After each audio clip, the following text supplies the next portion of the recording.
Olá pessoal, tudo bem? Hoje a gente vai trabalhar um pouquinho os pré-socráticos.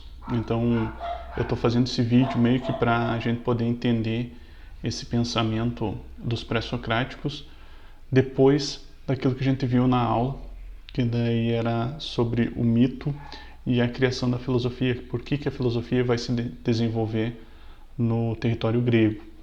Então, nesse primeiro momento, assim, a gente vai fazer um panorama geral de como nasceu a filosofia com os primeiros filósofos e daí até o nascimento de Sócrates e quando dá a revolução socrática que a filosofia uh, se transforma.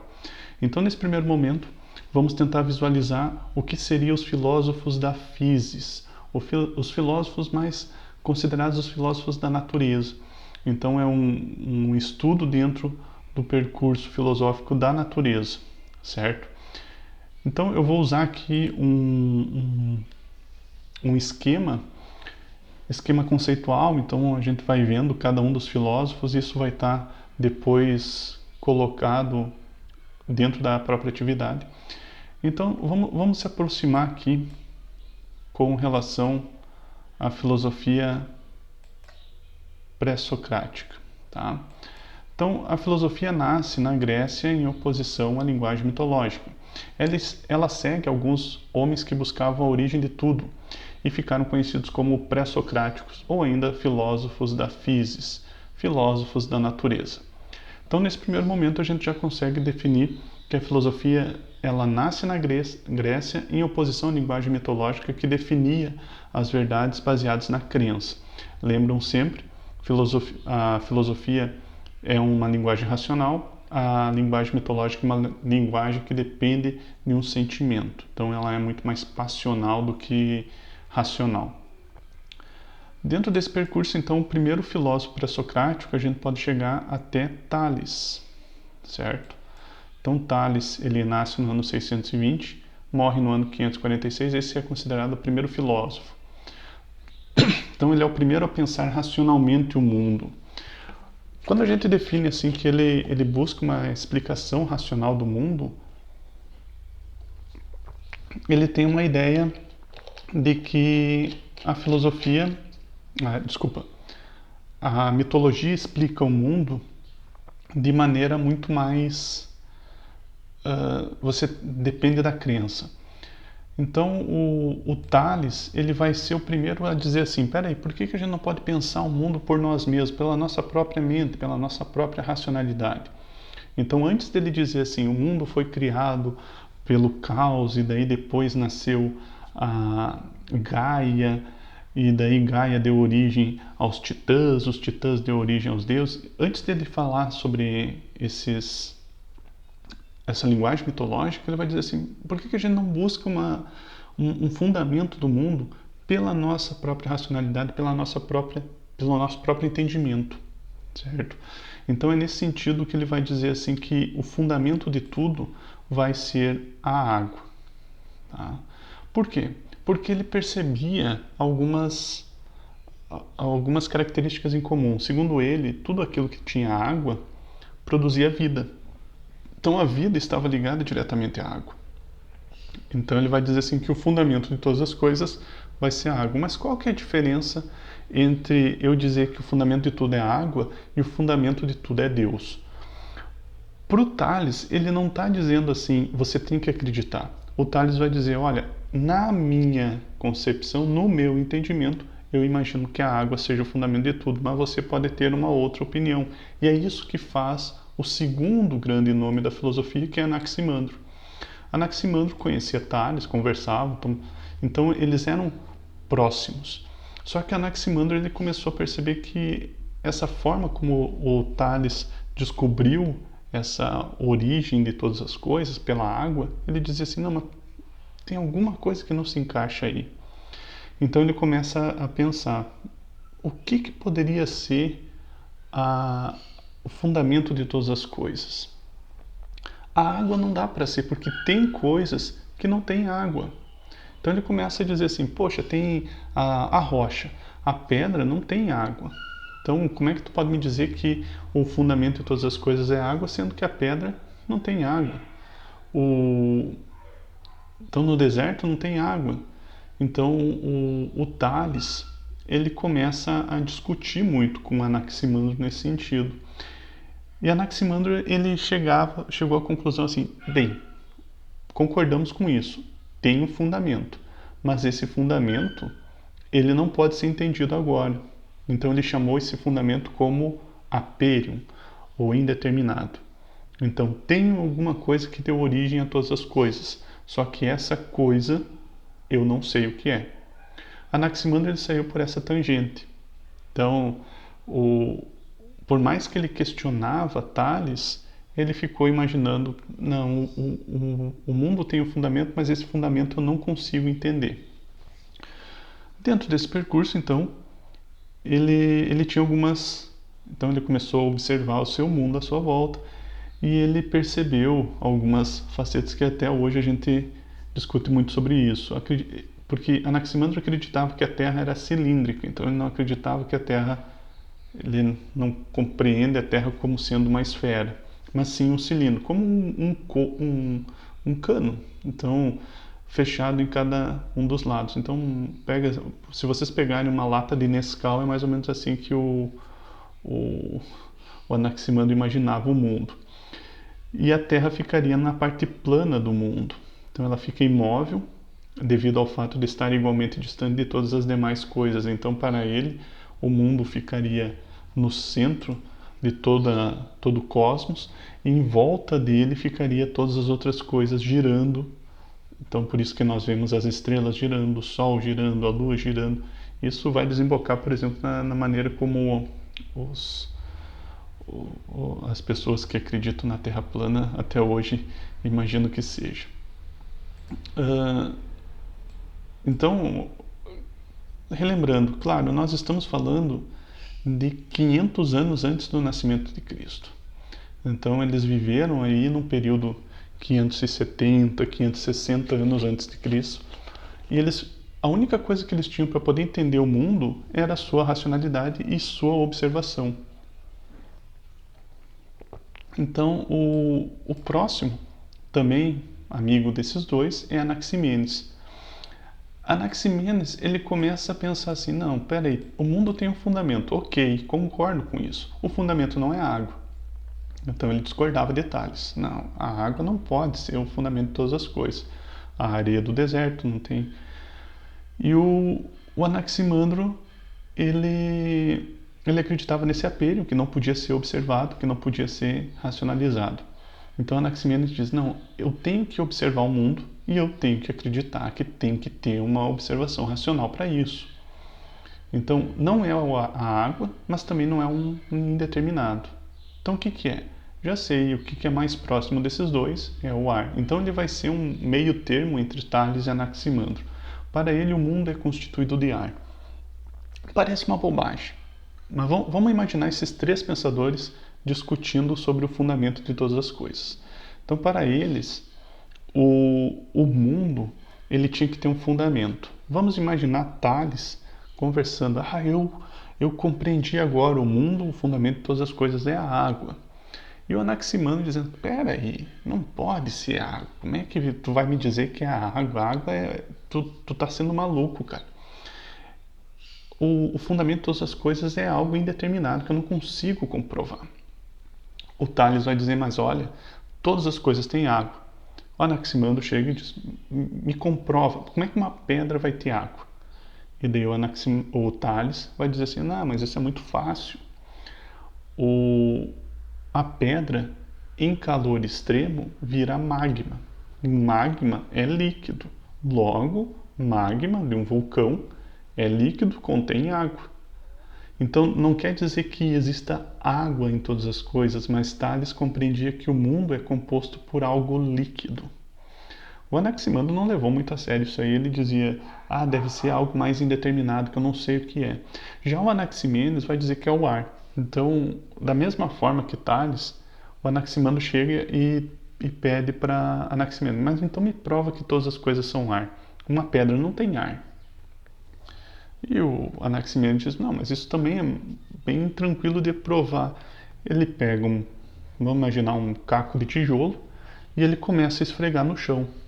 E daí começa a soltar aquele pó de tijolo, e daí ele olha assim e diz, olha isso aqui, esse pó, esse tijolo está voltando a ser ar. Isso comprova que todas as coisas são feitas de ar. Claro, nós estamos falando de algo de 550 anos antes de Cristo. Então, parece uma maluquice, de certa forma é uma maluquice, mas é uma maluquice racional. Então, aqui está a grande diferença entre o pensamento mítico e o pensamento racional.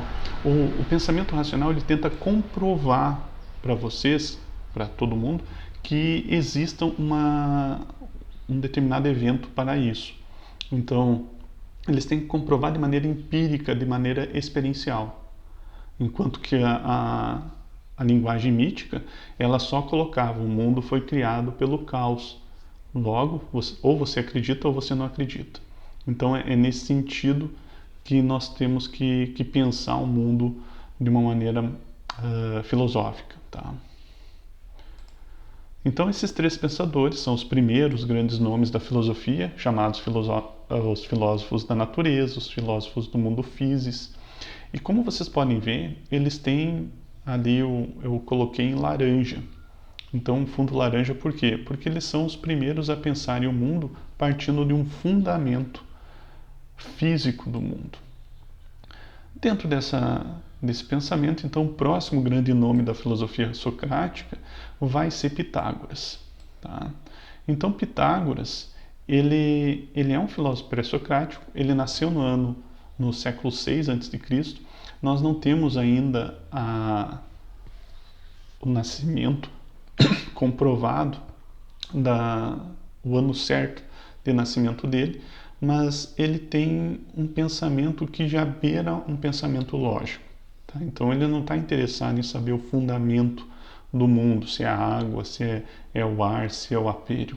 Para ele, o mundo tem como linguagem básica a harmonia.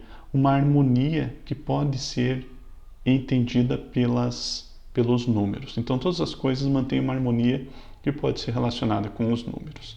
Esse seria o pensamento de Pitágoras. Então, quando vocês estudam lá na matemática a compreensão do triângulo retângulo, se vocês pararem para pensar, todas as coisas são referentes aos números e como a gente pode entender o mundo partindo dessa harmonia dos números. É um pensamento muito mais lógico do que buscando um fundamento das coisas. Então, o Pitágoras vai ser o primeiro grande nome da filosofia lógica que vai tentar expor o mundo não mais pela sua base física, mas sim por uma racionalidade predominante. Então, Pitágoras vai ser ele vai imaginar que todas as coisas contêm essa harmonia. Se a gente for pensar, como é que o mundo pode ser compreendido pela ideia de uma harmonia? Pensem comigo, todas as coisas que nós temos no nosso mundo, ele pode ser compreendido pelos números. Então, eu vou ir até a escola, vou caminhando e eu caminho por 20 quadras. Para mim poder entender a distância de algo, eu compreendo pelos números. Ah, mas eu vou de moto e eu consigo ir a 80 km por hora. Mais números.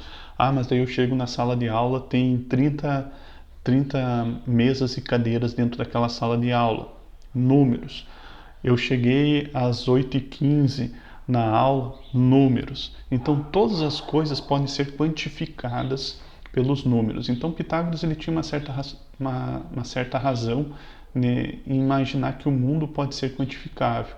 E ele compreende que o mundo quantificado, os números como base para o pensamento humano, é necessário. Então ele coloca essa característica dos números como ponto central do seu pensamento. Seguindo, então, depois dele, nós temos então outros dois grandes nomes da filosofia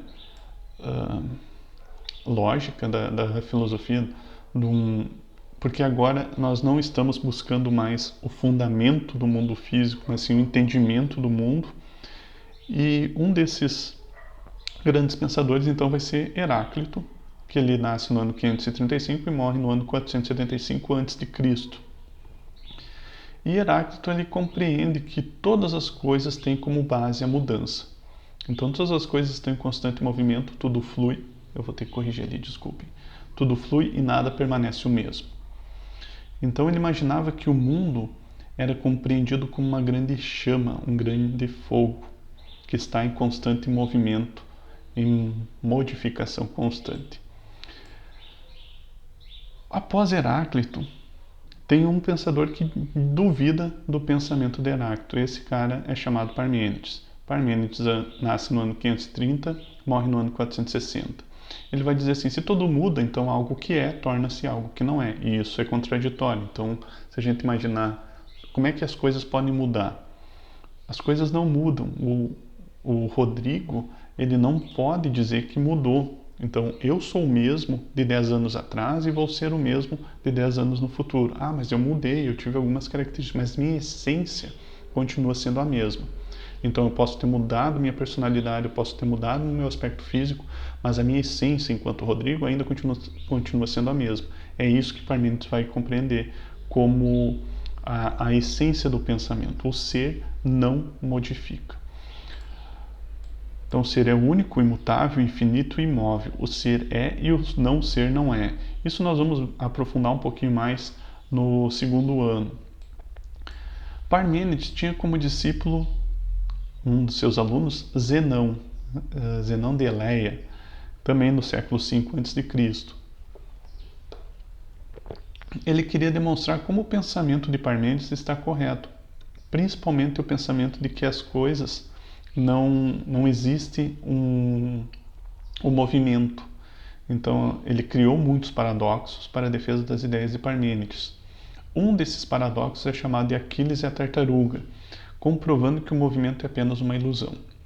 Eu não vou me aprofundar aqui, mas é um dos paradoxos bem interessantes do pensamento de Zenão. Então, uma corrida entre um Aquiles e uma tartaruga, Aquiles dá uma certa dianteira para a tartaruga. Então, quando a tartaruga chegar no meio do caminho, Aquiles sai correndo. E cada vez que Aquiles chega próximo da tartaruga, a tartaruga vai ter caminhado um trecho à frente. Então, na verdade, esse paradoxo é para demonstrar como Aquiles nunca consegue ultrapassar a tartaruga. Após eles, então, esses quatro grandes nomes que buscam entender o mundo de uma maneira muito mais lógica, nós temos uma transformação.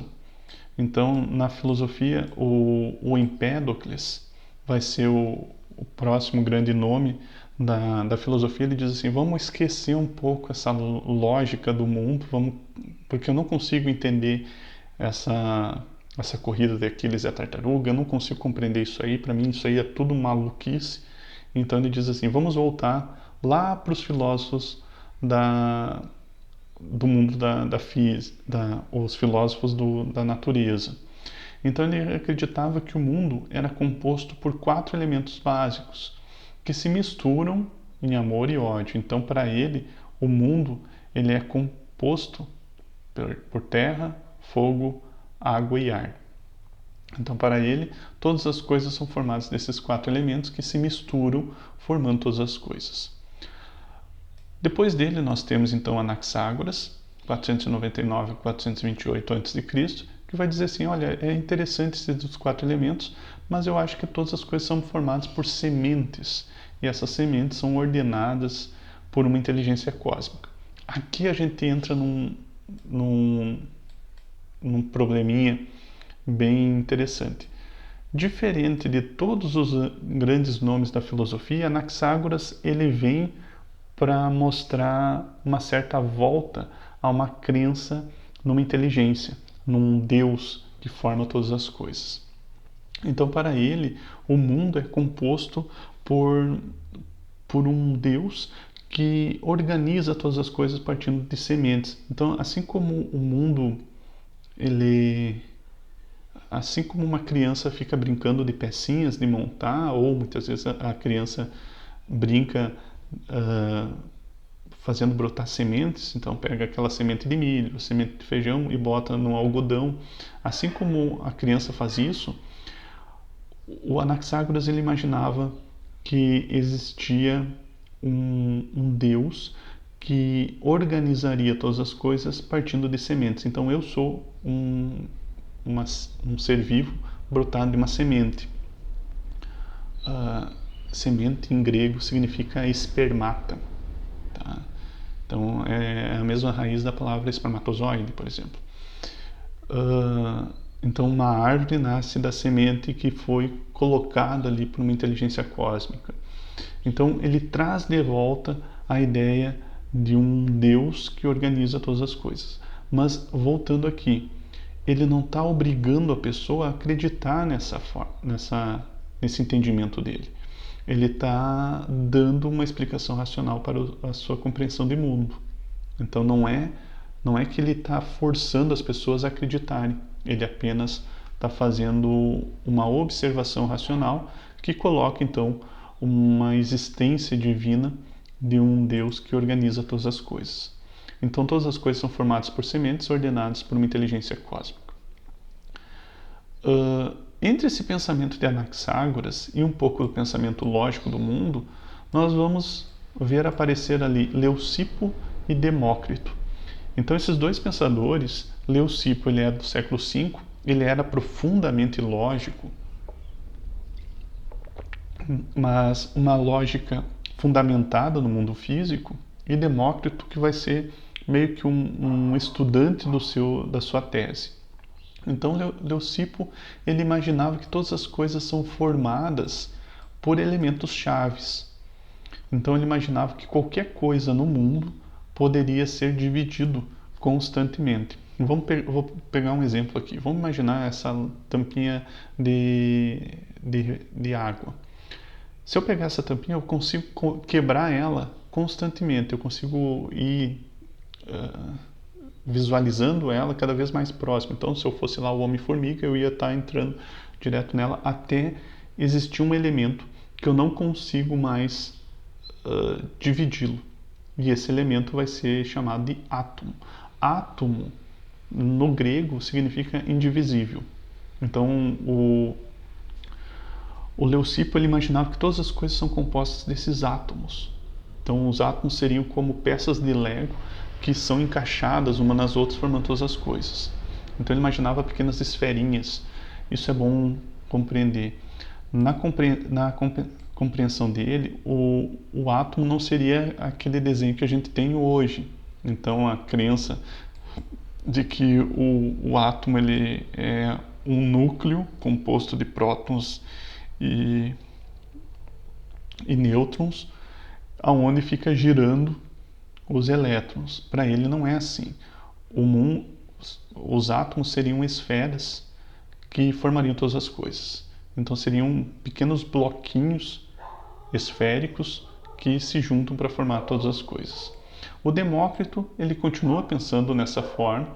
Então ele imagina que o mundo ele se organiza dentro dessas ideias. Então nem todas as coisas são do mesmo elemento, assim como as peças de Lego têm diferentes cores, os átomos têm diferentes formas.